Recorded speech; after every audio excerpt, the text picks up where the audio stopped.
Yes, it sure is pretty fresh. In the place to be. And that, of course, is Platform Collection. What's up, everybody? My name is Mighty Mutts, and I'm your host with the most fresh, dope shit. Yeah, that kind of worked. Anyway, we're brought to you by Platform Collection. If you want to experience a bunch of hip-hop and a bunch of music and a bunch of art, not to hang up, I think that's the quote, head on over to platformcollection.com and see a lot of stuff. There's photos, there's videos that I've done, there's pros that we do, Bars Weekly that we do with the homie Kali, a lot of stuff. But what they started off with was podcasts. And we have a bunch of them. Literally have a bunch of them. We have Really Though with the homie Cookbook. And he has a side chick called Stereotypes that I'm actually on. I think this week actually coming up.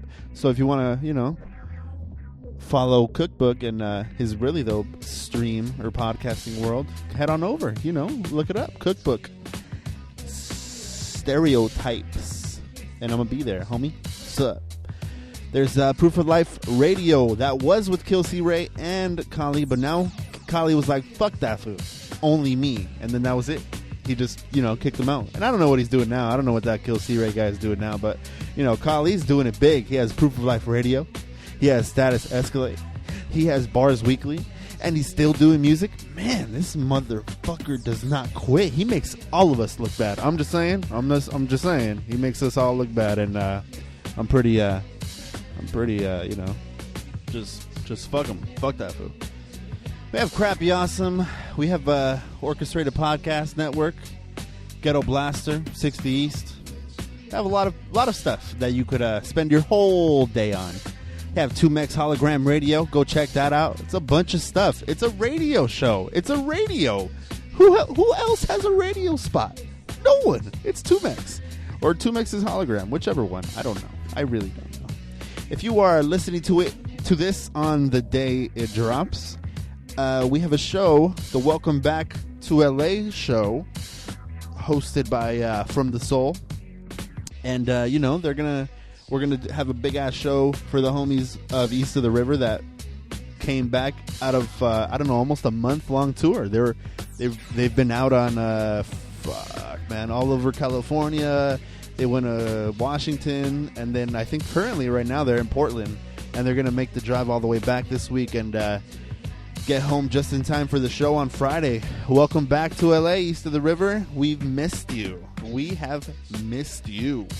And of course, shout out to platformcollection.com. I don't know if I've mentioned it throughout the whole intro, but shout out to platformcollection.com. Shout out to Fresh Daily. We're Fresh Daily. Keep it original. Be fresh. It's the fresh place to be. It is. It is. And of course, shout out to Stay Illuminated. They're keeping me also fresh as fuck. It's like we should probably collab and do like a Stay Fresh. That'll be kind of cool. I'm just saying, Tony. I don't know if you listen to this, but we could do it. Stay fresh. That'll be fucking dope. I see you're smiling. I can see it. No? All right. Well, fuck it then. Thank you again for listening. I've gotten a lot of feedback from a lot of people that have listened to the whole podcast and listened to the past episodes, and they all love it, and they all love how I sound, which I'm actually really happy because I always think I sound like a fucking idiot. But I'm happy that you fucking like it, and I do curse a lot, so I'm just letting you know I do curse a lot. So don't let your kids listen to it, or fucking fucking let them listen to it. I don't give a shit. Shout out to everybody that's listening to this stuff. Shout me out. Fucking comment. Repost this stuff. I want to see, like it. Comment. Give me 5 stars. All that shit. I want to know that you're listening because a lot of people listen. I've seen the downloads and I'm actually really surprised. The last episode with the homie Introspect got like 100 downloads in a day, and I was like, holy shit! I didn't even know he was like that famous.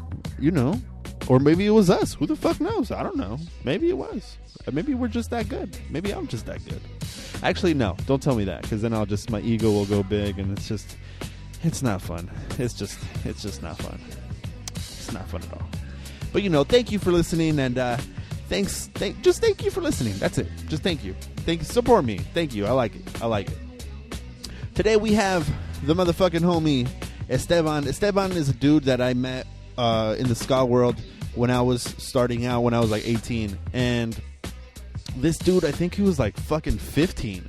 And he was on like 2 bands, and like he's a piano player. I don't know if you guys know that, but he's just like, he was just a nice fucking dude, and we clicked as soon as like we met. Like we clicked and we became friends, and it was this bond that we had. And he loved the music just as much as I do, and I love ska music. Like I love hip hop, but I love ska music. It's just something about the energy and the vibe that you get when you go to those shows, and it's just he was doing it. So I would see him on stage, and he would be fucking rocking out. And you don't think piano players rock out, but no, this dude, Esteban, he rocks out. He rocks out. We got to spend a bunch of time together because I'm in love with the fucking with Mata Mosca, and he had like previously joined it like when I found them out. So we have this mutual love for ska music, and he's just an all around great dude. And I've been to many shows with him. We went to Vegas. We did a lot of stuff, and I know he was going to be one of the first ones that I asked to be on the show, and I'm actually really happy that he's on this show. So without further ado, this is Esteban.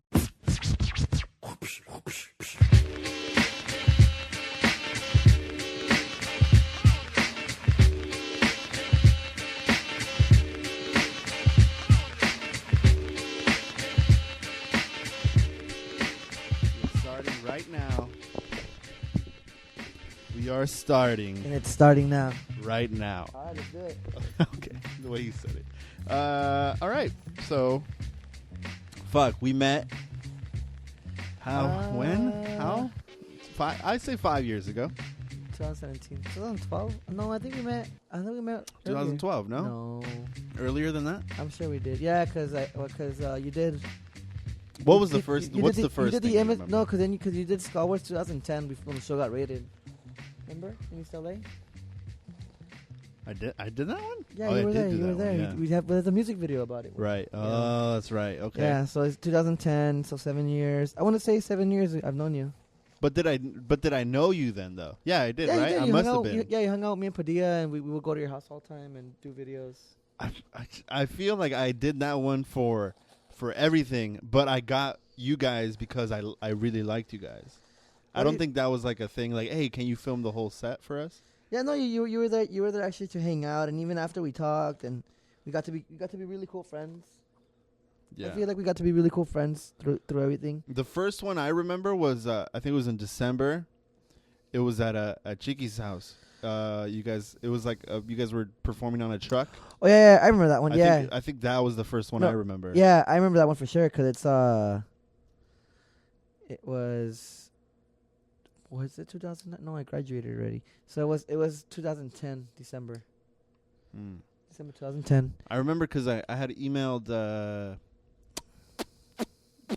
It was in October when I started everything. Yeah, I started taking pictures of.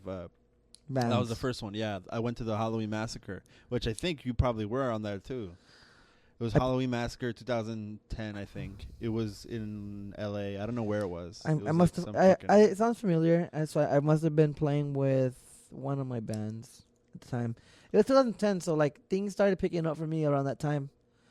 I probably wasn't playing in a band yet, or I was playing in a small band, or I was playing with Cafe in South Central. Right. So, because I joined Mata Mosca March 2010.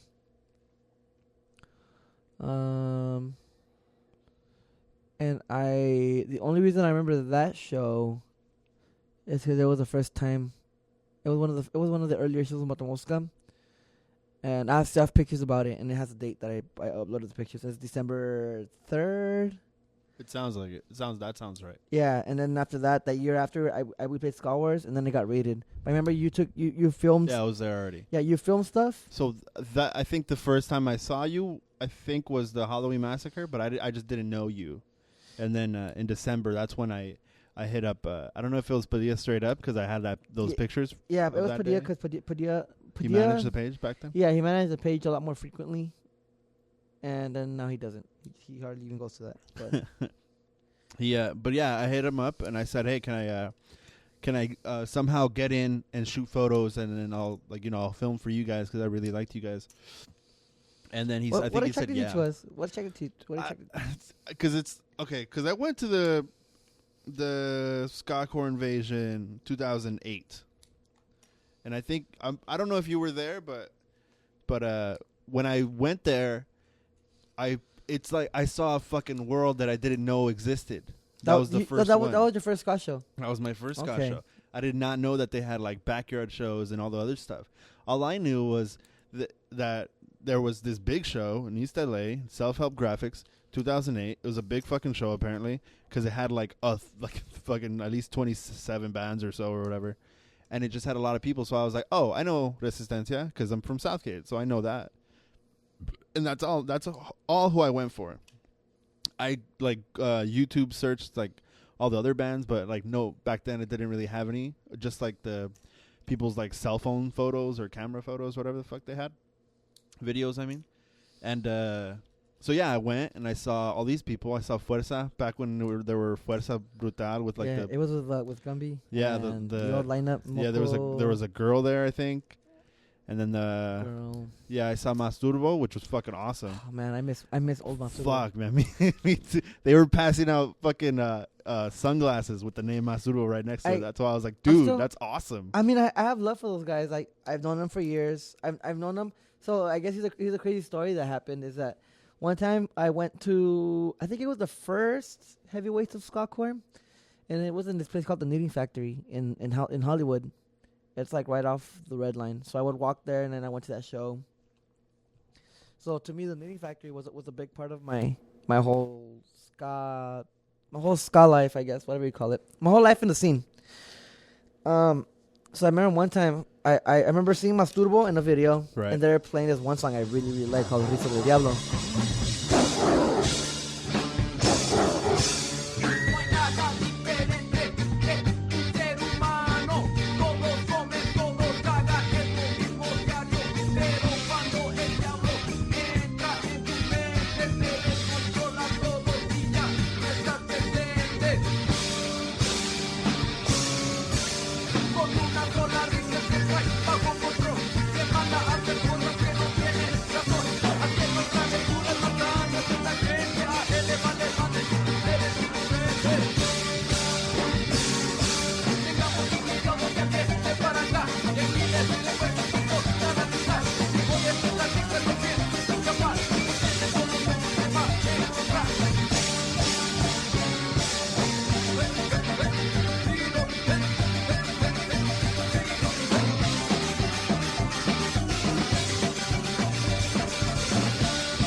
Well, that intro was always cool. It was like kind of like a techno intro. It just the keyboard is Justin just playing octaves, and then there's just like a techno beat in the back. That old version, it always stuck to my head. And then I was always a big fan of them, so I was always down for them to go to stage to go on stage with them. I was that guy who jumped on stage. I was like the Eddie of back then. You know Eddie, right? He'll jump on stage and dance. Yeah. So I was like, I'm gonna jump on stage, I'll dance, fucking show off my moves, whatever. But I remember they all had all of the members had like a piece of like a cardboard box on them, and they were like Voltron. Like if they put the cardboard box together, it makes a robot, like a cardboard robot. Okay. So they threw all the cardboard pieces, and I end up getting all of them. So I put them all on. Oh wow. So I end up being this thing they called the Masturbot. And I was on stage, just fucking doing the robot and dancing, and fucking. That's how I got to know them personally, and they thought it was cool. I got to be friends with Justin, and that he's like actually one of the first like actual scene band musician keyboardist that I got in contact with before. So it's Justin the keyboardist? Yeah, he's actually one of the first people I actually got to like touch base with. Right. And like we'll talk music. And it was cool, he's actually a really nice guy. I haven't talked to him in a while, but whenever I do, like it's always a pleasure just talking to him. I think he was the first one that I was like, because there was people from that day that I was just like, oh shit, they're memorable. He was the first one that I ever saw with the keyboard, playing the keyboard, and he was actually skanking while he was playing. So yeah. Also, like another thing to note, like the moves I got, I got from Justin. It does look familiar now that I see it because it's like this, and you're just just add like 20 extra pounds and cut like a foot of like height, and that's me. I mean, to me, like like I said, like imitation is a big sign of like admiration and right. And I admire Justin a lot just because he was always very active. He was an active keyboardist. Right. And then after a while, like when I started going into like Cafe and South Central, like I got to play with him a lot more. And I told him, hey, look, I'm in a band. He's like, oh, that's cool. You're finally in a band. And we're just fucking sharing the stage and we're talking. And then Mustard disappeared. And then the few times I saw them, like they had like new members. They had like a whole sampler machine. It was weird, Like to me, I found it like it was, I don't know, like to me I believe in like bands keeping their sounds, right? And that band didn't really keep like the sound, and they evolved, like respectively they evolved, and they were good. They're still good, but it's just I remember old Masturbo, and that was like my favorite one. I'm still looking for like the original Masturbo EP, which I lost years ago with a bunch of other like old EPs I had. Yeah, those are the things that you don't really you think it's going to be around forever, but they fucking switch out. Yeah, those are one of the things that I would think will like the files would be around forever. Like you could download. If LimeWire was still alive, you could download the whole Masturbo album because it was on LimeWire. So I keep going. I saw all these other bands. I saw Fuerza, and I saw Masturbo, and I saw like just a bunch of people. Then all of a sudden, I see Mata Mosca, and the first one, the only one that fucking attracted me. I mean, all the other guys were fucking fantastic, Joey and Hector and all them. But I saw Padilla, and the way Padilla, I guess, sang and like was doing everything, the movement and everything that he did was just so charismatic, and just like he had that aura, he had that presence when he was there, and it just felt like he's it's a good time when you see him and when you see the band. And a band as a whole, it just looked awesome. So I wanted to do something to enhance it or to help or whatever. But I didn't know what it was. I mean, I was a photographer, but I wasn't really that much out there. Yeah, when you saw Mata Mosca back then, when they reunited, it was not with me. So for sure when you caught Mata, you caught them at right on the change. You caught them right on the change, because like you joined several years after or a year after? 2 years after. The last show they played without me was this one called Veteranos of Ska Core. It was at Soho Graphics. It was like a 2-day thing.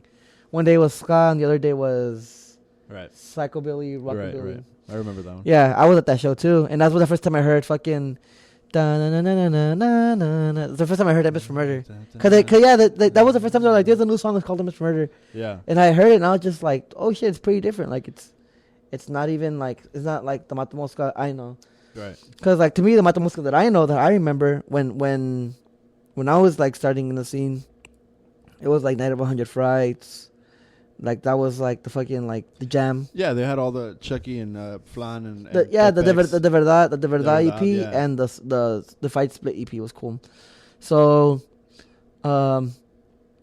me hearing MS for Murder, it was different because one, it was in English. Two, it wasn't like a ska beat. It was like almost like a rock beat with a ska emphasis, and with a punk and surf emphasis as well. And then the horns was just not super like Mata Mosca-ish. It was more melodic. So that's when I first heard that, and then me and Padilla, I think right off the start, I met Padilla. Well, let's go back. So you're what, 20? 25. Well, 24. I'm 25. You're 24. Yeah. And how did you even? Because you're a keyboardist. I guess that's the main thing, right? I'm a keyboardist. Yes. What other instruments do you play right now? Not for bands. Just like what do you play? Drums, bass. A little bit of guitar, keys, pretty much anything key applied, melodica, organ, piano, synth. That's about it. I took up trying to sing. So how did you even get into the musician life? Like when you were younger, how did that happen? Where you just do keys? Well, you asking me that, it's like me asking you, how did you get into photography? It just came or what? Yeah. Wow. It just came. I mean, did you just learn off the bat, or did your mom sign you up for something? no, my mom never signed me up for lessons. I mean, I asked her for years. Yeah, I asked her for years. I was like, oh, can you? But my mom, we're poor, you know. My mom's she's a single mother. She's a single Latina mother, taking care of us, and she could only provide enough for 4 kids. I asked her for lessons. It was the one thing I asked her for a very long time. Oh, can you give me lessons? Can you give me lessons? She was like, oh, we'll see. Never got lessons, so I started teaching myself. Right, and then I started picking up from Justin, Tony from Delirians, Dio from Sector Karma from Ronco Coco. I started picking up from all these people, and especially Karma and Tony, because I actually got to get lessons with him. They actually got to teach me things, and so with that, like I kind of that was how old? How did you want to start? How did you want to start already? When I think I started with Karma. It was high school. I remember I would leave school, take the Montebello bus. I used to go to Montebello High. Get off school like at 2:50 or 2:30. Take the Montebello bus. Get off at ELAC. Sneak into the rooms, and he'll wait for me there, and we'll start lessons. It'll be okay. We're gonna play. You're gonna start with your C major, and then your G major, and then your D major. You did that every other day, or I did that once a week, and I would practice by myself. At that point, I was very motivated too, because you had your own keyboard already. Yeah, I had like a shitty little Casio, and so like he taught me, and then he got busy with like Ronco, and he got busy with his band called the Head Change when they were just starting. He got busy with Proyecto Macabro. He was the bassist for Proyecto. He's the original bassist. Fuerza would hit him up once in a while. So he got busy with all these projects. And then I did my own thing. I got my own ska band called Mascarados. How did you even get into that world? How did that even, come about? Talking to Karma or getting the scene? No, getting into the scene. I was in 9th grade, and I took a earth science class with one of my teachers called Mr. Hauragi. We call him Mr. J. He's not in school anymore. Some scandalous shit happened to him. Shit. But I think we were the last class he had. So he would assign us all by last name. So, all the Gutierrez's go here, all the Ayala's go here. Yeah. Whatever. So I happened to be next to Flores, and then his name was Danny Flores. Okay. And so Danny, he told me, hey, kick it with me. He was a junior, and I was a freshman. He's like, kick it with me, dude. Like, make friends. What's up? I was like, all right, yeah, hang out with you guys. So then I started hanging out with that crowd, and then I got all introduced. What crowd were you in before? I wasn't in a crowd really. I would hang out with the punks in MOI in Montebello Intermediate. I'll hang out with the punks, but I didn't really fit in just because, kids were kids and we were immature. And at that time, what were you listening to? Classic rock, R&B. So you had no idea about the... No, I had no idea about ska, not yet. Okay. The closest thing to like underground music was punk, and I would go see, Funeral Dress. I got to see Crudos. I got to see, shit, dude. So you're hanging out with Danny, and then what happens after? Oh yeah, I was hanging out with Danny, and after hanging out with him, after a couple months, he told me, "Hey, do you like ska music?" And I'm like, "What the fuck is ska, dude?"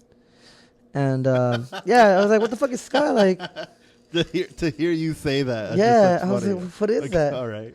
Yeah, and then he showed me like Aquabats and Sector and stuff. But you don't like Aquabats, though. I do not. Well, I mean, yeah. I there's a, you know what? Actually, now a couple years kind of changed now. Now a couple, yes, I matured. you. So I got you. Nah. Well, I can't say I completely like them. They're cool. I respect them. They're really good musicians. Right. Music sounds really good. It just doesn't appeal to me. It's just different. It's pop punk, electro. Nowadays it's different. But I tell you this, I do like Super Rad and My Skateboard.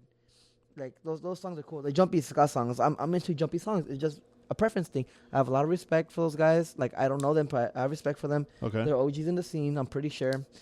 And it's cool. It's just not my taste, and hopefully that's a respectable answer. Okay, so he started showing you all these bands? Yeah. So he showed me all these bands, and then some of them got my attention. And then the first thing he ever gave me was a mix CD. In that mix CD, like, I played it and overplayed it and overplayed it and overplayed it. In that mix city, from what I remember, it had It had Café con Tequila. It had their first demo. It had Ocho Calacas, the first demo. It had this band called La Trifulca from Riverside, which is like a mix of Cerebro Negro and other bands. It had Cerebro Negro, and it had one more band. I forgot who. You know what? No, it had Concept 6. It had those bands. And so that's how I know some of these. That's how I know some of the songs. And whenever I hear them, I just flash back like, whoa, like this is day one. So I remember, I remember I played and overplayed that CD. All of them, every song I liked. So this. What was it about the songs that caught your attention? Out of all the other fucking genres that you've heard, it was just the energy. You know, it's like when you hear Susto Moderna by Concept 6. I mean that band's like, you know, it's still there, kind of, sort of. They come back, they leave, they come back, they leave. But whenever I hear that song, like you just hear like a breakdown, and it stops, and then you just hear like a jumpiness in the beat. And that jump is, I'm very big on that hype, that just that oomph. Yeah. And then I heard the Ocho Calacas the demo. And the reason I like that demo, that those guys from that demo, is because they were a lot slower. They were a lot more slower. They were a lot more ska. It was a lot more cleaner. Now, like personally, like, I mean, the guys, they could be cool. They're cool. I mean, I have no problem with none of them. They're all nice people. Just the music does not appeal to me. It's just too fast, you know. But I'm pretty sure there's other people that have different opinions about the music, whatever. But back then, I liked them because they had like timbales. I think I had headset playing timbales. It was a lot more slower. It was a lot more jumpier. I liked it. Then Café, for a very long time before I joined Café, I was not super big into Café, just because it was like, there was always just something weird about the rhythm to me. Even when I joined the band, there was just something weird, you know. Right. I mean, I got to like the band a lot. When I got to be in a band and see the mechanics of a band, see how they worked as a band, you got to appreciate the band a lot more. Be like, all right, cool. There's some songs that are cool, some songs that need work, some songs that could be worked over. So that was that. And then I think Trifulca broke up, Cerebro that's going through their own thing, and that's about it. But I remember getting that mixtape and just bumping it super loud in my room. My mom would get super annoyed. And then I see that thing when I see this skank in my room. I liked it. I just skank in my room. And then that's when I showed my brother. And then after a while, Danny told me, you like that mixtape? I'm like, yeah, hell yeah. Like all these bands even like up or they're alive, like whatever. Like, oh yeah, dude, some of them are still up and alive. Like, you want to go to a show? And then after that was a done deal. They invited me to a show. It was like a tardera, where it's a show that starts like at 2 and it ends like at 10. Oh shit! And it was at the Spaco Atrás de Jamai. I used my first band practice. So that was your first show? And that was my first show. I remember going there. The first band I saw was this band called Awesome Possum, and that was pretty cool. And then that was when Ecolacua barely started. That was like barely like the second show ever. Holy fuck! I know. They were really good, man. They were like one of my favorites instantly, like they around were 2010ish. Yeah, they were one of my first too. That's another band that I said, like, they had like the whole Masturbo effect where they just changed styles and yeah, they did. They really did. Yeah, and the appeal, it goes either way. You know, people could really like them, people cannot really like them. They're my friends and I really like them, but just the music appeal is just not there for me anymore. It's different. When I was in the 2008, the Invasion, when I was there, that band stood out because I forget his name, dude. Skadoosh or that's Ivan, his name? yeah. Yeah, Ivan, yeah. He had his trumpet, and at the time I was really into trumpet and stuff.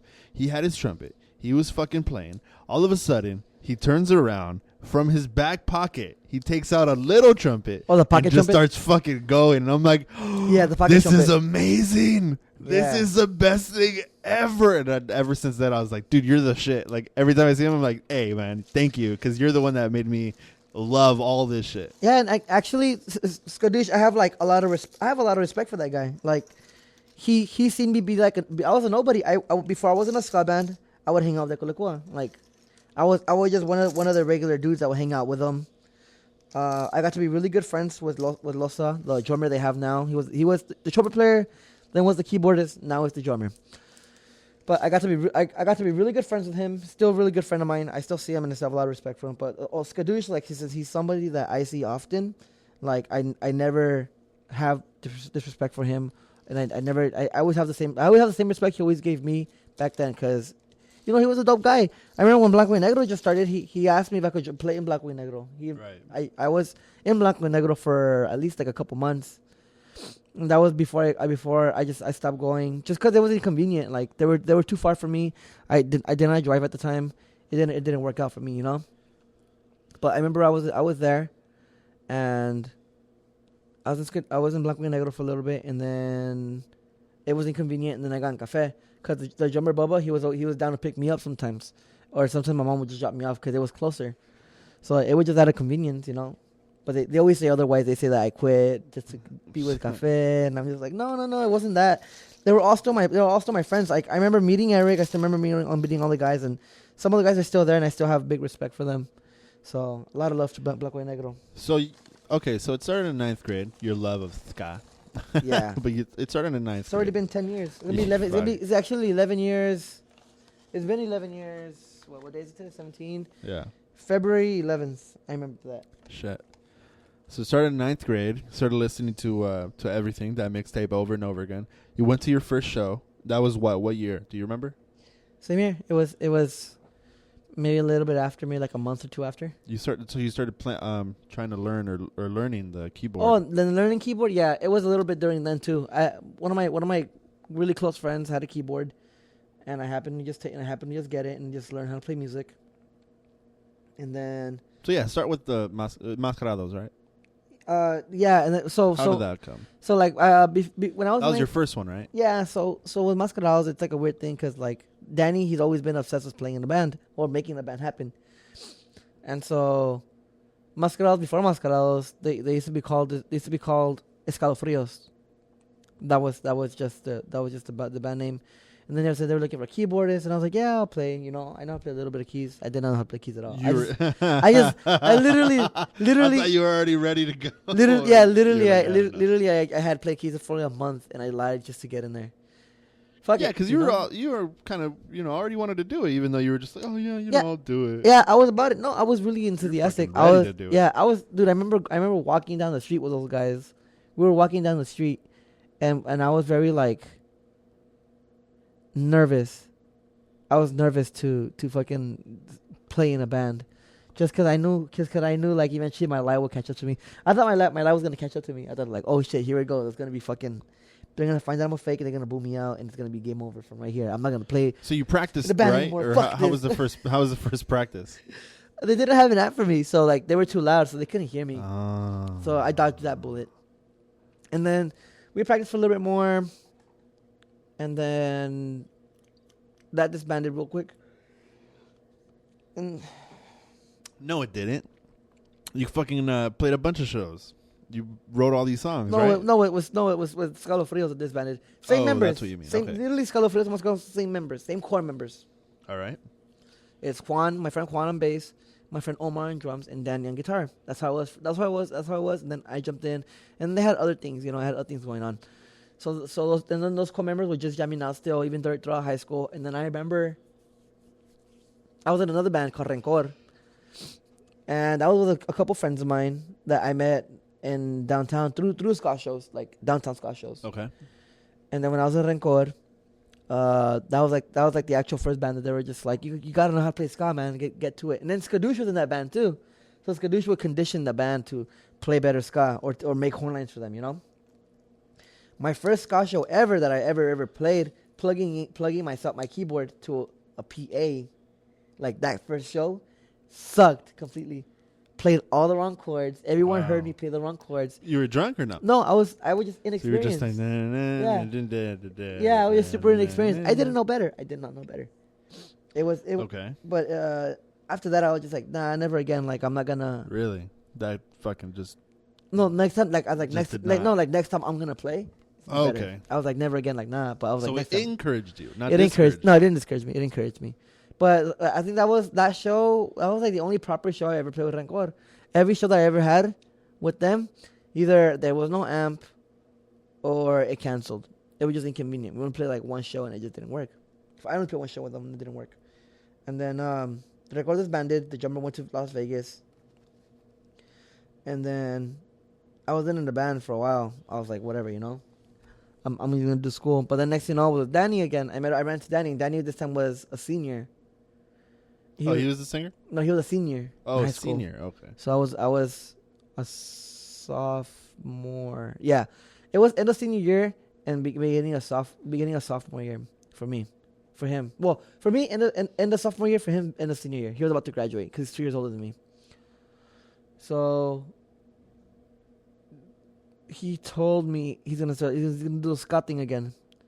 Oh, and you know, I say between Rencor and Escalofrios, we tried another project with my brother, and it just didn't work.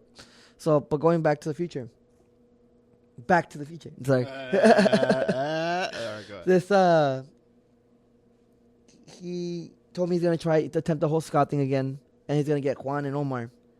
And I was just like, okay, yeah, let's do it. And he's all like, do you want to play keys? And I was like, you know what? I want to attempt the singing thing too. You know, like I felt confident. Let me try to do this shit. And so I would go, and then we would start practicing. And then I was pretty sure that they were like, oh, this kid sings whatever. I don't know what this kid is doing here. You know, they were like kind of like. Well, it was like 2 years later from what you originally started like a year and a half. To. Actually, like a year and a half. Because you were sophomore, ending sophomore. You were the freshman. So it was like around 2 years or a year and a half. Go ahead. So then he just kept telling me like they I could tell they were annoyed with me, but I was persistent on singing. I was persistent. And then Danny wanted to sing or what? Danny wanted to be the only one? No. He was playing guitar, but he's like, if you want to sing, you sing. But okay. like Juan was just like, nah, he's not a really good singer. If he's gonna sing, he should know how to actually sing. But with me, like, I'll do like the whole like backyard rapping, you know? Right. Yeah. That's awesome. It shit was, like that's fun. Yeah. It's like, to me, that's like a staple of backyard ska. Right. It's not singing. It's just like free wordplay with a rhythm to it. Whatever. So I did that. And then I told him, oh, what's this project called? You know, it's not Escalofrios. Like, I told him, oh, the Escalofrios. Like, no. So what's it called? This project's called Mascarados. All right, that's cool. Hey. And it started off as a 4-piece. It was just Juan, me, Omar, and Danny. If you wanted to just sing, or you wanted to do keys and singing? No, I wanted to just sing at first. I didn't think I was by the end of, but when the record broke up, I was discouraged to play keys. Just because I was like, man, like, fuck this, you know? Like, all this fucking preparation and everything just to fucking, this band just to blow up. Whatever. So you keep going, and what happens now, the first show? Yeah, so then I was like, okay, I'll be a singer. And then I remember the first show I played with Mascarados was I want to say it was on a Friday night or a Thursday night. And there was a punk show. You know what? I think it was was it? It was a Friday or Thursday night. But it was at a punk show. It was in Boyle Heights, I believe. It was by my old house on Chavez. It was kind of by Lorenum. And then it was a punk show. And then they just fucking Danny, he has this way of just being like, hey, we're all ska band, but we're down to play punk shows. So we played a punk show, and the punks liked it. It was cool.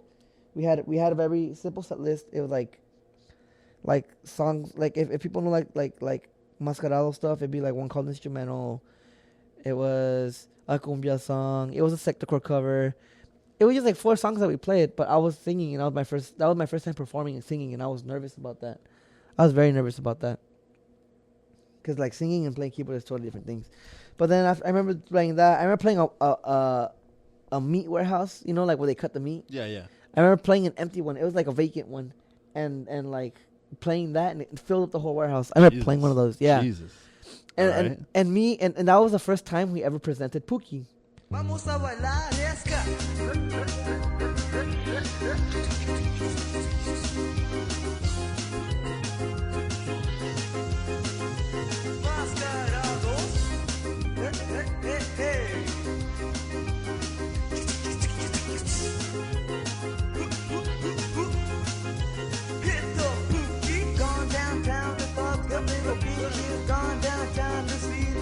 packets going downtown to see the little bitch. Going downtown to smoke the little packets. Got my view, I got my bitches.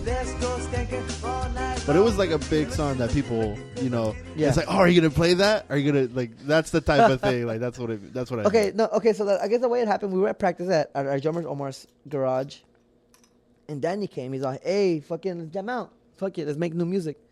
And Danny literally just had two chords, C minor, F minor, and then Juan had a bass line. It was just simple triads, doom doom doom doom doom doom doom doom, bass triads, and a simple ska beat. And it had no keyboard. It had no keyboard yet, and we were just. I always have this problem, just like looking for finding lyrics. I had problems with lyrics, you know. So I was just fucking freestyling something. Lyrics were not working, and then I was like Danny. He was impatient. Like, let's play a show. I was like, fuck, dude. Like, I don't even have lyrics for this song. Just freestyle something. Freestyle it. All right, cool. I'll freestyle something. Whatever.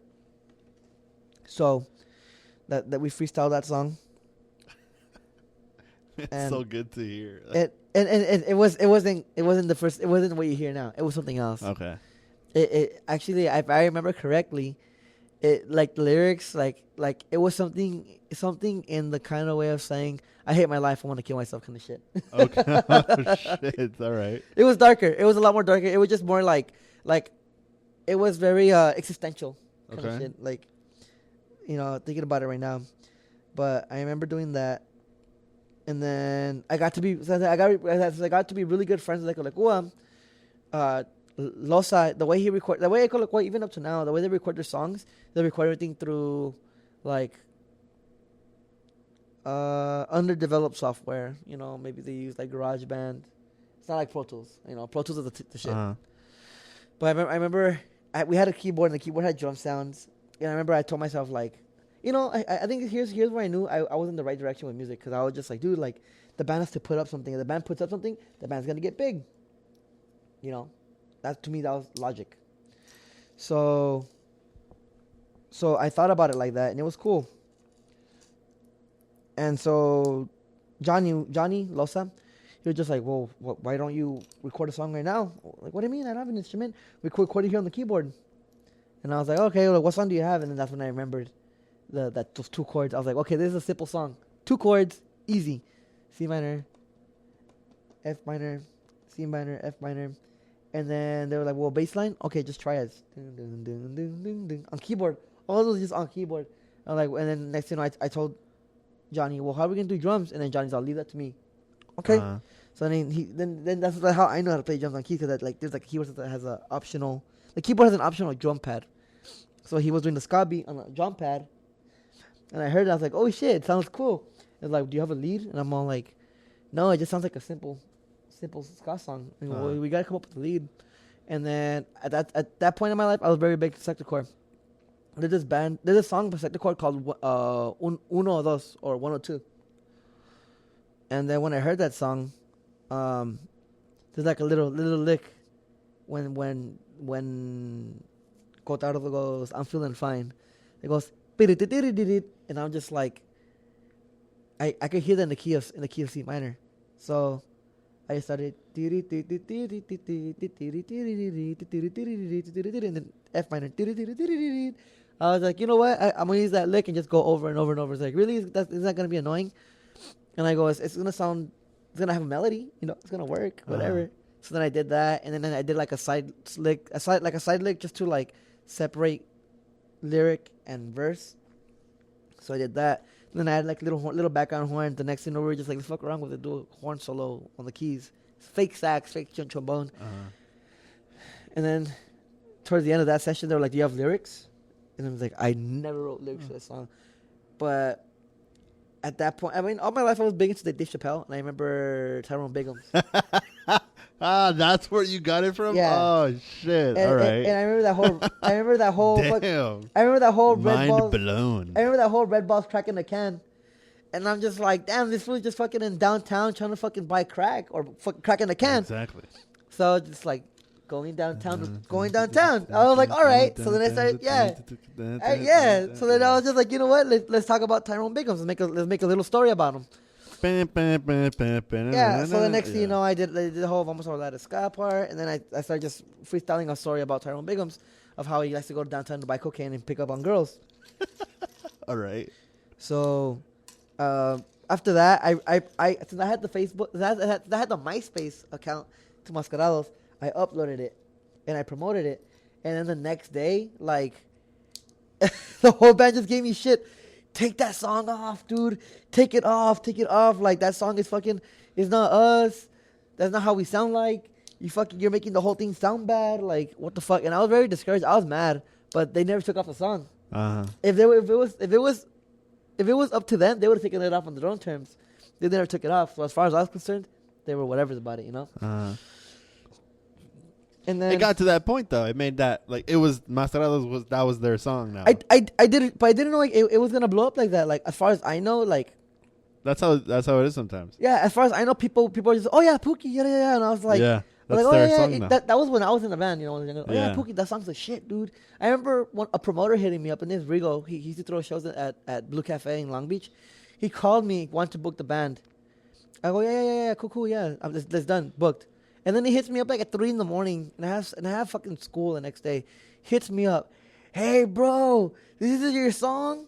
You know, you hear in the background, and I'm all, fuck Rigo, let me go to sleep, dude. Like fuck. Fucking tight. Yeah. That's awesome.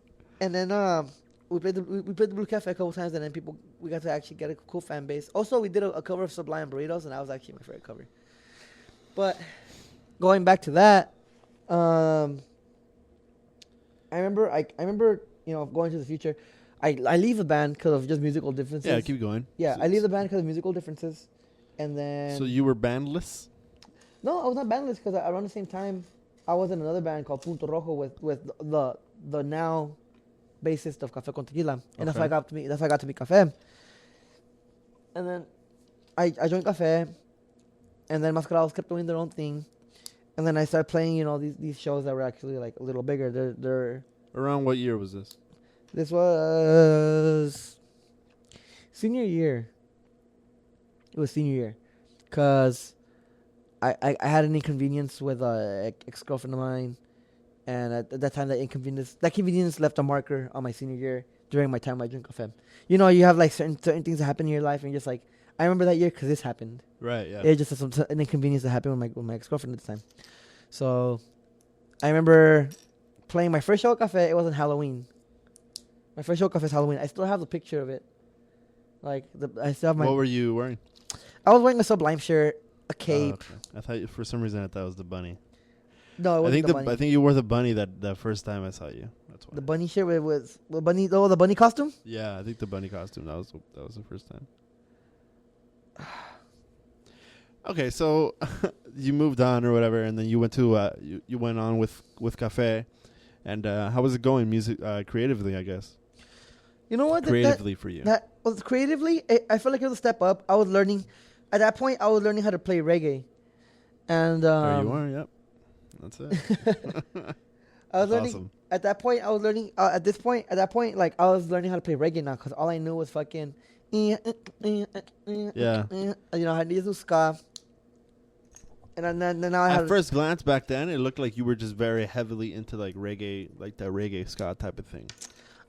You know what? There was a point when I was big into reggae because the drummer, he showed me a bunch of reggae stuff, and then I kind of I grew up pretty fast because it just after hearing it and then hearing like, I guess other kinds of reggae because there's different kinds of reggae, you know. Yeah. Respectively, there's different kinds of reggae, but hearing all this reggae, I chose what actually fitted me better, you know. The way you said it, it fit me better. Like it just fit in me better. That's fitted. Sorry, well, I'm making words up now. That's sexual. I'm making words up now. Okay, go ahead.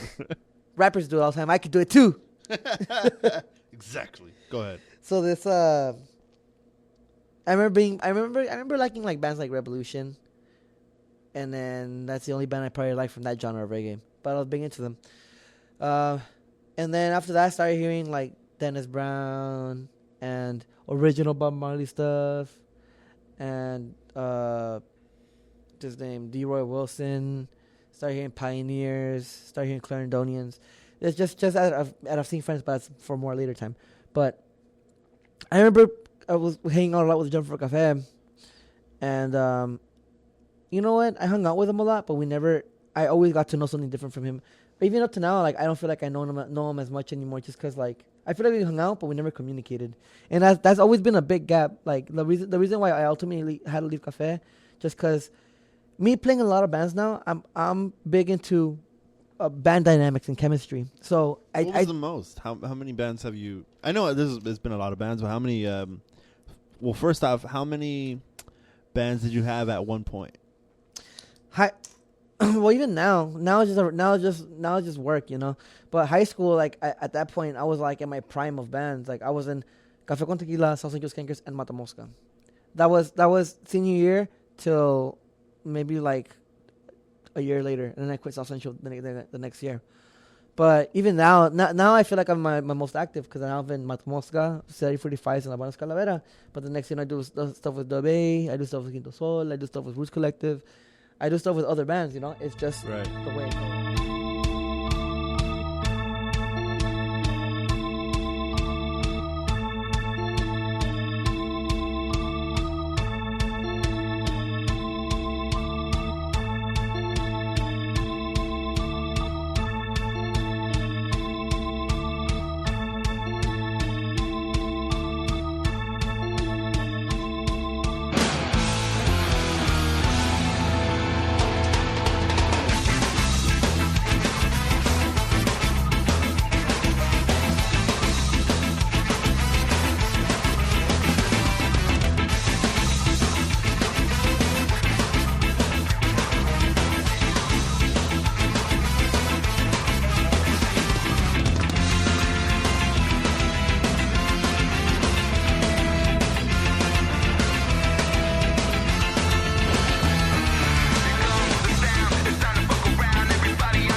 I'm doing a tour tomorrow. But for Mata and Steady 45s, it feels like you're very you're into it. Like you creatively, you're into it.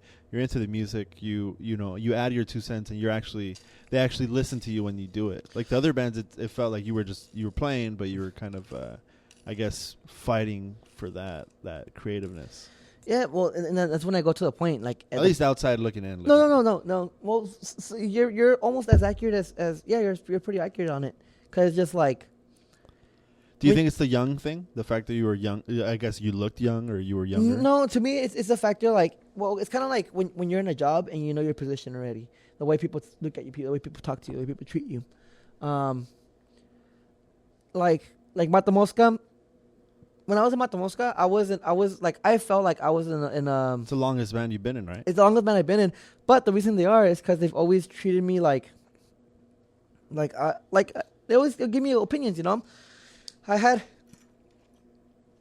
back then at that time I had some disagreements with Cafe, with the drummer. I had disagreements with the singer for South Central. That's okay. Disagreements happen. That's part of a band. You're never gonna please everybody, or you're never gonna be chummy with everybody. You know, even with Steady 45s, like there's always heads butting in. Mata Mosca, there's some heads butting in sometimes, but in the end, it's the way a band deals with it as a whole. I was young. I was immature. I dealt with it in the sense of like, I'm not gonna deal with it. I dealt with it by not dealing with it. I was like, you know what, fuck this, I'm out. Like, I'm not gonna fight with you about this dumb shit. Or there's some stuff that I feel like I should have bounced off. Like, oh shit, like there's some really deep shit I'm bouncing. It's shit like that, you know? Yeah. I like I'm saying, like I had a fallout, or I had a fallout with the singer from South Central, which is kind of a reason why I had to leave. And then I had a fallout with the German for Cafe, which is kind of a reason why I had to leave. They're still really good friends of mine. Like, I still consider them cool friends of mine. You know, I could hit them up whenever. It could be cool. You were just butting heads too much? At that point in my life, I was just butting heads. Right. It just so happened, you know. I got along with everybody else. Everybody else was cool. You know, I still talk to them. I still see them. I still, hey, what's up? But it just, at that time of my life, I was not having it with them. I was growing up, and I was going through a lot of things myself. I was trying to fit in, you know. And then even then, like, I started drinking at a young age, and it started changing me as a person who I was. And then with Mata Mosca, like, I felt like the person I clicked with the most, which I stuck to, which became my own best friend, was Padilla. When I met Padilla was going through his own personal problems, and then I was going through my own personal problems, and then plus my band problems and my school problems, you know, and my life problems. I think that was around the time where we started hanging out a little bit more. Yeah, because I mean, you know what's going on with Padilla's life. Yeah, with him and yourself, I guess, a little bit. Yeah. But okay, so how did that whole you joining Mata Mosca? How did that happen? So did they post up something, or did you ask them, or it was kind of a long time coming thing. I asked them, but to tell you that, I have to go a little back. So I met Padilla when Mata Mosca's return show. I knew of Padilla. Oh right, yeah. Padilla was like. Was that what was it? Ninny Factory. Ninny Factory, yeah. So Padilla, like, everybody knew who he was. Like, everyone. It was something that people knew already. It was kind of like. It's funny because I was gonna go that day, but I saw the bus schedule, and I saw that it wasn't gonna be running at that point. Yeah. So I couldn't even go. There was a point where I was stranded in downtown before for going to heavyweights. But anyways. Go on, yeah. Yeah. So I remember. Knitting Factory? Yeah, I remember I met Padilla. He was in the front, and he was trying to bum a cigarette, and I don't smoke cigarettes. So he asked me, but then I said, oh, I'm sorry, no. And then I look up, I'll be like, hey, you're Padilla. I heard about you. What did he say? He was just like, hey, what's up? What's up, kid? Like, he was older than me. Hey, what's up? You know how Padilla is. Yeah, hey. And well, back then Padilla was younger too, so he had this kind of innocence to him. He's still a nice guy. He's a sincere guy, but he had the way you. But he had an innocence. All right. No, because people are gonna be like, "What do you mean innocence?" Like, people are gonna say, "Oh, he's not innocent." No, but he's still a nice person. He's a sincere person. Okay. But back then, he had that whole teenage look to him. Because when I met him, he was 28, 27. Yeah. You know. He looked good. Yeah. Thinner. But this I met him, and then I think I added him, or he added me on MySpace. I said, "Hey, let's be friends." And then I remember I didn't have a computer, so I would go next door to my grandfather's shop to use a computer just to chat with people on MySpace. I gotta get used to that. I know. I know. And then I would get a message sometimes with you. Hey, what's up, bud? How you going? How you doing? Doing cool, man. What's up with you? He was going to college. Oh, I'm just here at school doing some work, working on a machine that works on hydrogen. I was like, oh, cool. Like, what kind of major are you in? He's so weird like that. Yeah. So and at first I was like, oh, hi, you're a fucking mad scientist. Yeah, I'm a rocket scientist. Yeah, no, he's all like, oh, he said he's an engineering major. I was like, cool. So the next one I told him, hey, so I heard you guys had a keyboard before. And he's all like, haha, who told you that? I was like, I'm all like, it says on your bio. Nope, never happened before. I was like, all right, you guys never had a keyboardist. And then did he know you were in bands and stuff, or what? No, he didn't know, not yet. And so then the next I played with Mascarados, and then at that point I was managing Masca, and that's when I formally met Clemente. I met Clemente once, and he got me into Scarcore Invasion 2007, I think 7. But that was kind of like I'm looking for Clemente. Clemente will look at me. Oh yeah, come in, kid. Cool, that's it. Yeah. So when I met him, and this time it was under the setting that he booked my band. You know, he's like, okay, I know this kid, Mascarados. So Clemente hit me up. He called me, and he told me if I was interested in playing Mata Mosca's 9th anniversary. And this is back in MySpace days, so he wouldn't message you. He would call you on your phone. He would message you saying, "Hey, can I shoot me your phone number?" Cool. And he'll message me. And back then they used to charge you for phone lines. Yeah. So Clemente, whatever he had to say, he had to be quick, or they're gonna charge me the bill. So he goes, "Look, check this out. I got March 9th, Mata Mosca's 9th year anniversary. And I have the second Star Wars. We played Mascaros played the second Star Wars, and that was at the Indie Factory. So, no, you know what? The March 9th anniversary one was in Sahor Graphics. So Mascaros said yes to both, and then Mascaros opened up the show. There's a video about it on YouTube. So we played that show, and then I saw Padilla there, and Padilla was setting up the video. You know, he set up the big projector. Yeah, he was setting up the screen and the projector. So then I go to him again. Hey, what's up, man? Oh, hey, what's up, dude? How you been? You know, he says that, and I go, hey, so what's up? Like, you guys not looking for a keyboardist? And then the next, Padilla was just like, oh man, it's just we're looking for someone a little more our age. Oh man, that sucks. Never gonna let him go for that. That fucking sucks. All right. If you ever hear this, I'm never gonna. You're all young as fuck. You're like, oh yeah, Yeah, he's all like, hey, what a dick. He's all, yeah, the guys are looking for something a little more. I mean, you get it now, obviously, because the whole age difference. You get into bars. Because now our two youngest members are 20. Not 21 yet. Well, at that point for them, they were all older. Yeah, at that point, yeah, it was predominantly an older band. I would have been the youngest because before that our sax player was the youngest, and the sax player was like 21, 22. Brandon. Okay, so he told you that, and then what happened? And then after that, fast forwarding to another Facebook conversation, I said, hey, come on, dude, let me join. Like, I really like Mata Mosca. And I'll talk to the guys. Never talk to the guys ever. Bitter. I'm bitter. And I'm still bitter. All right, go. So then he does that. Okay. And then I join Cafe. It's like one of those things that I'll tell him, but he's not gonna tell him. But yeah, go ahead. So then I join Cafe con Tequila.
joined Cafe, and then I joined South Central.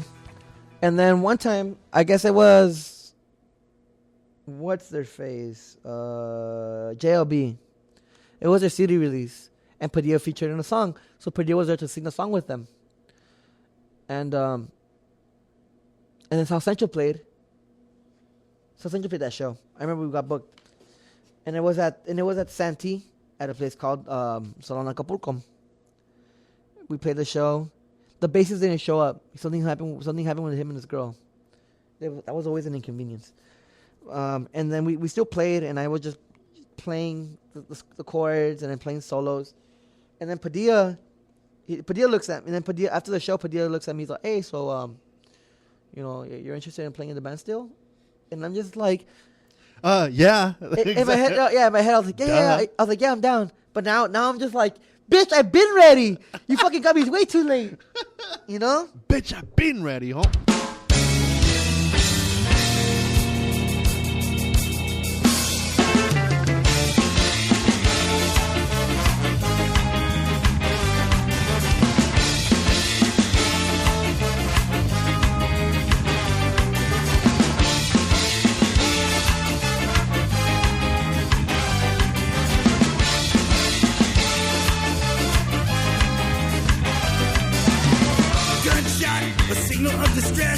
You know it's time to leave town with the quickness. Headphones on and creepers on my feet. It's getting harder and harder every week. Saw a cat with the pork pot hat.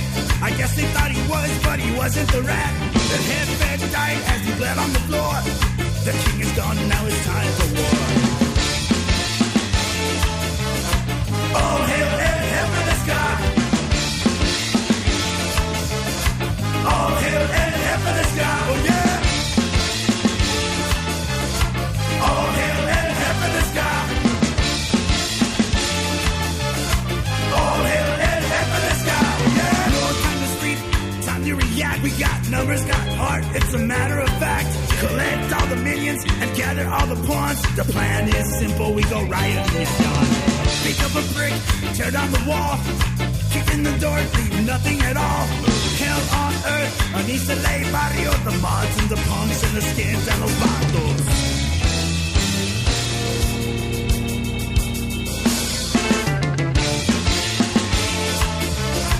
All hail and heaven is God. All hail and heaven is God. Oh yeah. All hail and heaven is God. All hail and heaven is God. Oh yeah.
Consequently, if I was a Matamoska, I probably would have just stayed in the band. You know, I would have just been in that band. I would have been happy enough to be in that band.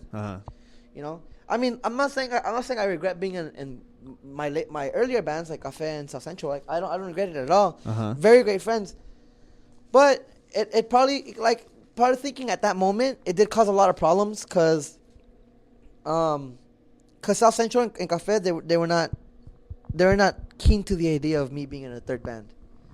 You know, just out of the sense of out of availability and not utilizing my skills 100% for them. Yeah.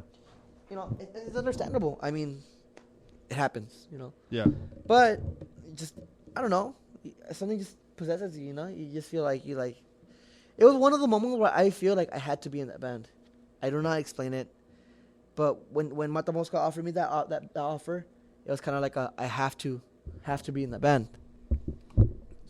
And look at me. I mean, I'm still here. The band's as successful as ever. Still going, yeah. I mean, still going. It's as successful as ever. Around. You know, the band's just hitting other levels. This would have never happened if it was never in the band. Yeah, I mean, you know, you're young and you're hungry for that music and that life, and they're kind of they're experienced. They're still down to go and they're still up for the ride and stuff. But they're, you know, they'll gladly sit back and relax while you. While I stress out. While you stress out. No, but while you do, while you do the work and you put in work and you do what you do, because you're good at it. It's even even way not way better, but it's just it's a lot more out there, I guess. No, I feel you. This younger guy, more in social media, more into that whole internet scene and shit. Well, they have jobs and shit, you know. Yeah, but I mean, at that time, it was like it's a young man's game. Is it a young man's game? Yeah, it's a young man's game. Yeah, seriously. I mean, that's the way you could say it. But I'm saying at that time, it was... At that time, I guess the management of the band was going a different way. Because then even there was a point when I was just, like, frustrated in the band itself. Because, like, the band wasn't doing anything, you know? Right. Is that when you felt the need to, like, take things to your own hands? Yeah. There was... Okay, but he was going to personal stuff. That's his stuff, you know? I'm not going to disclose that. Right. So he was going to personal stuff, and it was affecting the band because the band couldn't book a lot, and also he was being really chummy with he was being biased with productions. You know, that the scene here in Los Angeles is a very biased scene. In Mata Mosca, whether admittingly or not, was a pretty biased band towards one of the huger productions. So, I felt like the band was being grounded just because all we would play is a specific person's show. All the time. Every month, we're playing here. Boom, we're playing the Ultraviolet. Boom, we're playing fucking Saho Graphics. Boom, we're playing the other Saho Graphics. Boom, we're playing somewhere else. We were just sticking in LA. And bands that want to make it do not stay in LA. Bands don't. That's just how it is, you know? Anywhere. For anybody. Anywhere. Any musician or artist that wants to make it can't just stay in LA. Yeah. People get what is it? Bored. They get bored of it. Yeah, they get like, oh, okay, he's always there. Like, I'm always gonna see him, so it's okay if I miss this show or whatever. Yeah. So that's the way I saw it. So biases would conflict with the band's goal. You know, a band from the get go. When you're gonna make a band, and I, in some sense, when I was younger, when I was a younger kid, I knew about it now. I knew about it already. Like if you're gonna make a band, you're either gonna go all out. Or either gonna go all out, make a record, do a tour, it's a project, or don't do it at all. Just either one of those options, you know. If you're gonna be a band for fun, cool, be a band for fun, but don't take yourself so seriously. You know, that's just a very straight up answer. Don't take yourself so seriously. Bands that are doing it just for fun, just for the music, should not be themselves so seriously. If you're gonna want to make something serious out of your music, if you are going to do it, then you might as well just fucking go all the way. If you're not going to do something out of your music, then just fucking be realistic about it. What would you describe the sound? Your sound? Your guys' sound, yeah. I mean, it took me a while to understand it, man. It's like if Real Big Fish and the Misfits and, you know, a little bit of like traditional ska roots, like just kind of mixed and blended, it would make Mata Mosca, you know. It's kind of like a very dirty punk ska feel. The way I describe Mata Mosca's set, I guess, would be like it gets the party going, or it gets the party cracking. Okay. Well, when you say the set, no. I did mean the music, the sound, yeah. But the way I would describe the set, that's like a very like you get the party going. Like if it was like a, how do I describe it? I guess if it was like a party, and then you have the first DJ or whatever, and people aren't really dancing, and they get another DJ, and he gets the party cracking and plays the songs that everybody kind of knows and wants to dance to and, you know, vibe out to. That's what you guys would be. You guys, you know, have very much a presence that are like, oh, this is going to be fun. Like, that's the type of presence that you guys give. Yeah. Like only for special times or special occasions, you have like fucking like beach balls and like other random cool stuff like that you just throw out to the crowd and just it's like a fun moment. It's a fun set to have or to be a part of, even as a performer and as a fan watching from the crowd. No, I mean I like it. It's just to me I guess being in a band, critiquing ourselves, being in a band. Yeah, that's one of the things that I noticed that when I talk to you guys after the show, it's always like as a fan I'm like, oh, you guys fucking killed it, and then you either notice that this guy messed up or they notice that this guy messed up or something. It's just like after a while of doing the same set, the same performances, the same moves, you're just like, oh, you want something else different, It's kind of like it's like sex, dude. You get tired of doggy style, you want to go missionary. Doggy style is cool. It's bomb. It helps you come. But you want to do something different. So like lately I've been just telling the guys like, hey man, let's do let's combine songs, like do medleys. Let's do some crazy shit like that. That'll be dope. That would be really cool. But I don't know. We're getting comfortable. There's a point where we're getting comfortable, and that's one thing I always tell a band too. Like, don't get comfortable, because once you get comfortable and you have a comfortable set and you do comfortable music and you do comfortable things, that's when you're like gonna start plateauing. Because eventually, like, you're gonna get bored of your own music. You're gonna want to quit. To me, I'm always about keeping the band on their feet. Let's do this. Let's do that. Let's do this. Let's extend songs. Let's do something weird that people are gonna feel weird about. But in the end, you're gonna be glad you did it. So how do you feel right now? Where the band is heading, all your bands actually. How do you feel creatively? I mean, we're at your fucking studio, so this is awesome. I mean, what did you think that you would have like this room or this studio? No, back when you were fucking starting in 9th grade. Yeah, if I was talking to my 9th grade self, I would have blown my own mind. Yeah, you accomplished a lot within a short span of your years. Really? I think I haven't accomplished I feel like enough. you fucking, yeah. I mean, young as fuck, performing all these shows. A lot of people are like, damn, what the fuck? He was young as hell, and he's doing all this stuff. All this, he's performing in front of crowds of hundreds of thousands and stuff, and you're just like, oh, yeah.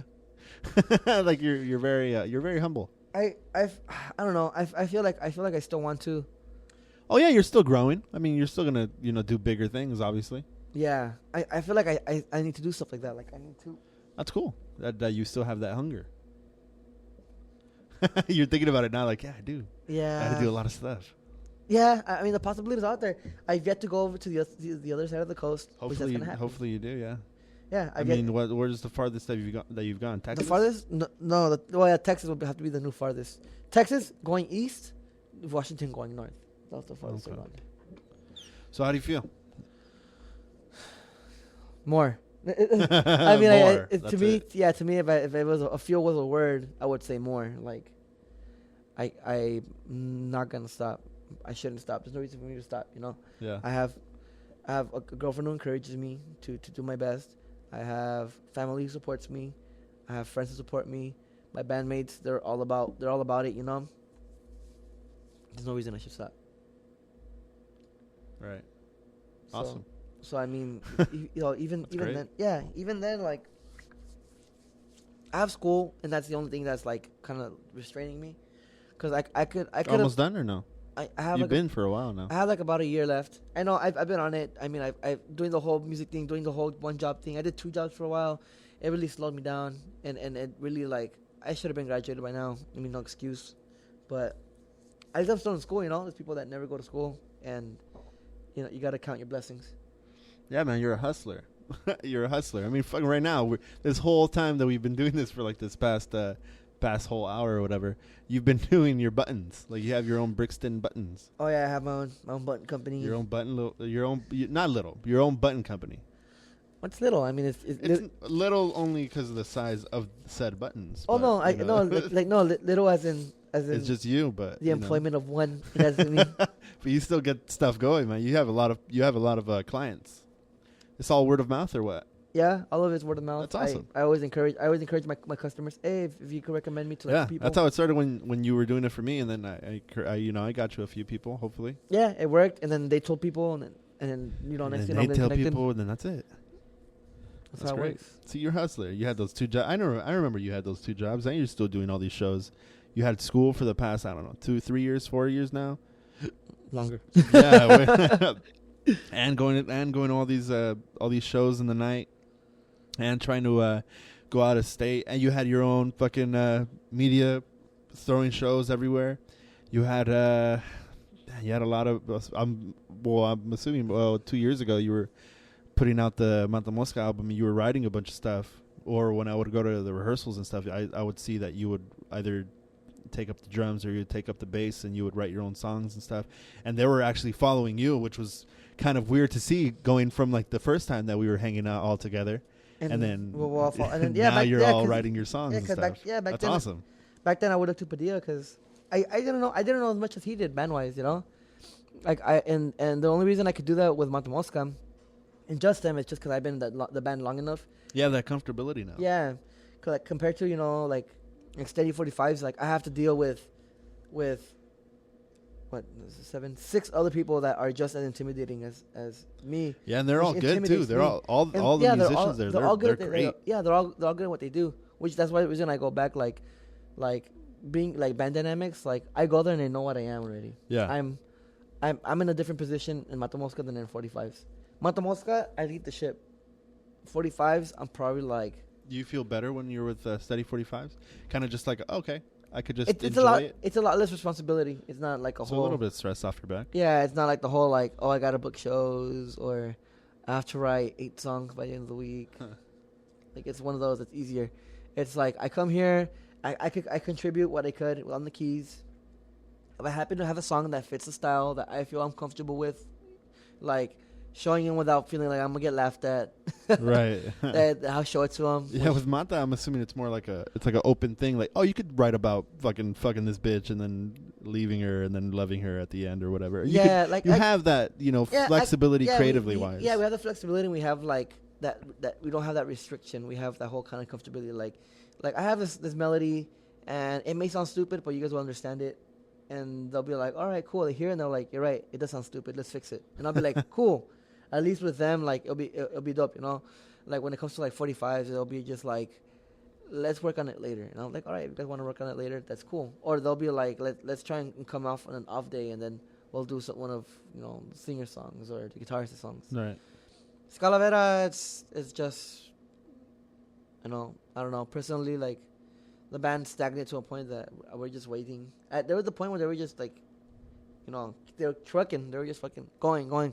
I showed them a song that I like to do with them. We practice at least once a week, and then just the momentum is just chilling. So what's next for you this whole year? I guess. What do you have planned? So next week, tomorrow I'm going on tour. I'm playing with 45s, and I'm filling in on keys for a band from Texas, moved to Oregon, called the Bandulus, which are really good friends of mine. I met them when I was touring myself, and then I met them and then we hung out when they were touring. So I'm touring with those guys. I'm gonna be going to San Jose, Yuma, Orange County, Phoenix, Houston, Austin, San Antonio, Dallas. Then I'm gonna fly back here because I gotta handle school. But they're gonna keep going to Flagstaff, back to LA. That's just with 45s? Portland, yeah. Shit. That's them. That's next so week. So the Mata Mosca stuff, all like later on throughout the year. Mata Mosca with Texas they're playing, and Chicago, I think, right? No, Texas they did in January already. Texas was dope though. But they're playing 2 shows without me at the end of the month. I won't be here because I'm gonna be on tour. And then they're playing Riverside, and then LA, and then we're playing Phoenix and Yuma. And then April we're playing Portland twice. We're doing like a 2-night thing. And then we're playing New York, Pennsylvania, Chicago, and Indianapolis. And then we come back, and then the week after we do Vegas, 2 Las Vegas dates. And then we have another Vegas date in May, and we have a Seattle date in June.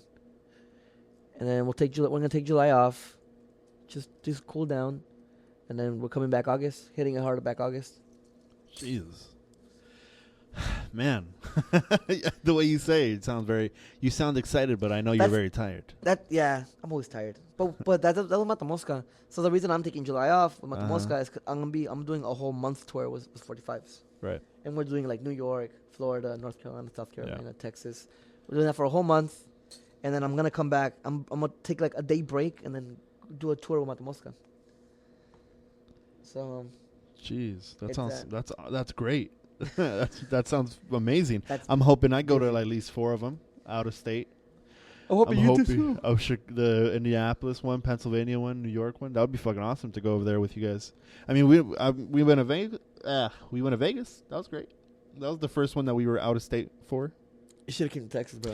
I know I should have. I know I should have came to Texas. I know that. Texas is awesome. Even in Arizona, I think you went recently somewhere else too, and I was like, man, I fucking wish I would have went. But I screenshot all the tour dates, so hopefully, I already know it, so I know which one to tell you I'm gonna be there for. So don't you fret.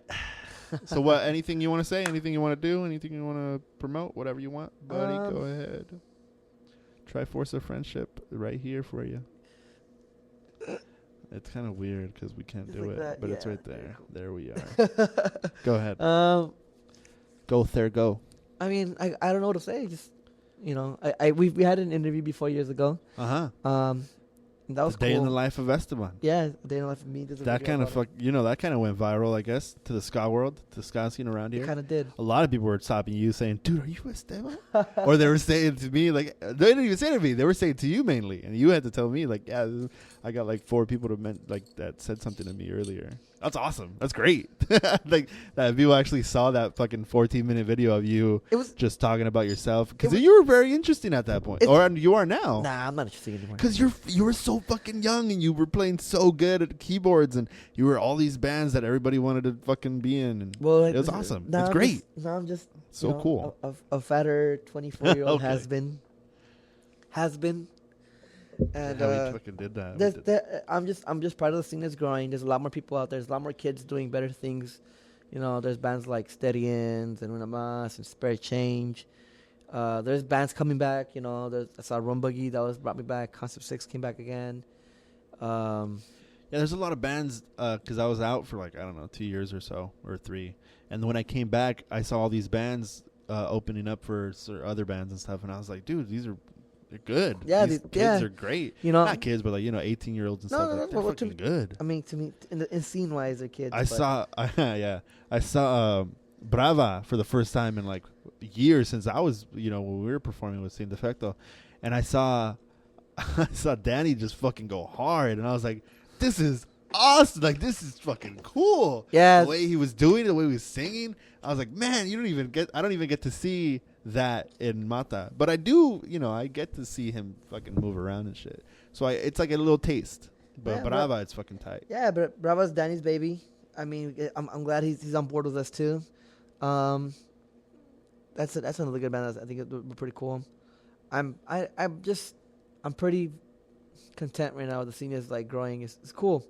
I just strongly encourage bands to tour and travel and experience new things, because fucking the ska scene is just not LA. It's everywhere else.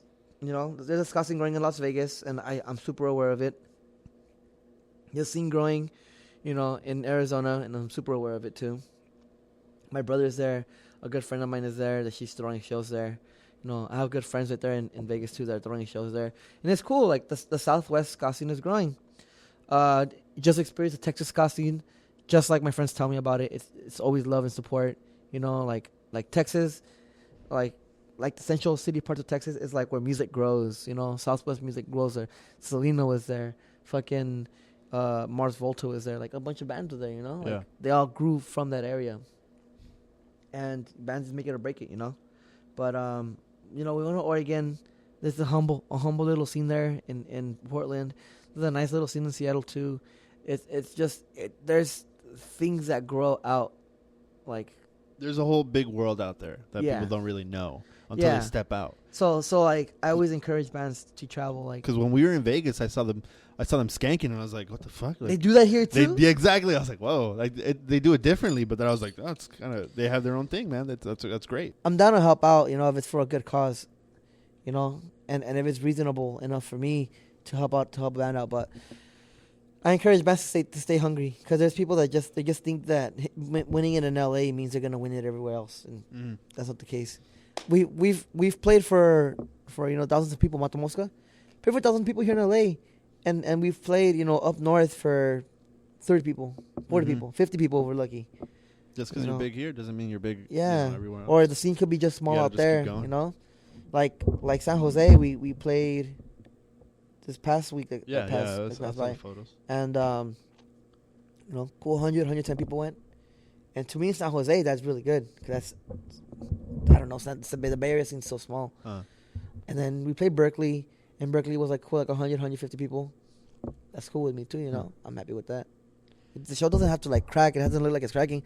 As long as people are there and they say, I like your music and I'm going to come back next time, that's good enough for me. Yeah, man. You did a lot of stuff. You've been doing a lot of stuff. I feel like we only scratched the surface of your life.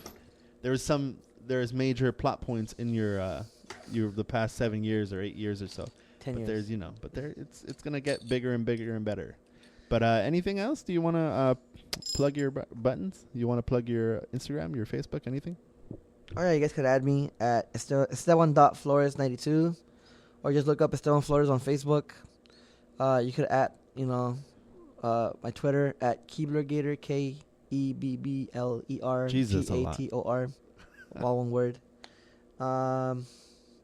That's all. I'm always down to make friends. Whoever wants to, always down to hang out. All right, this has been pretty fresh. Thanks, Esteban, for coming out. This is so weird to do this. It's just like such a rehearsed type of. I don't know. What do you say? I don't know. I haven't even I don't know. Do you have like a saying at the end? I don't. I really don't. I have you say it's been pretty fresh, but I'm gonna say that. I'll tell you that to do that later after we're done. But it's been awesome, man. I love you. You're awesome. You're a good guy. You're such a good love guy. you too, man. You're just a good dude, man. Thank you so much, man. You're so nice. I try. I really do try. Jesus. All right, guys. Thanks for listening. Esteban, this has been you. This has been your episode. I know we ran longer than we should have. Yeah, we talked for 2 hours. Exactly. No, it says 1. It's 1 hour. It's 1 hour. 1 hour 20. But this has been great, Esteban. Thank you. Thank you for coming, or thank you for me to come. That worked. Sexually. I came too. All right, this has been pretty fresh.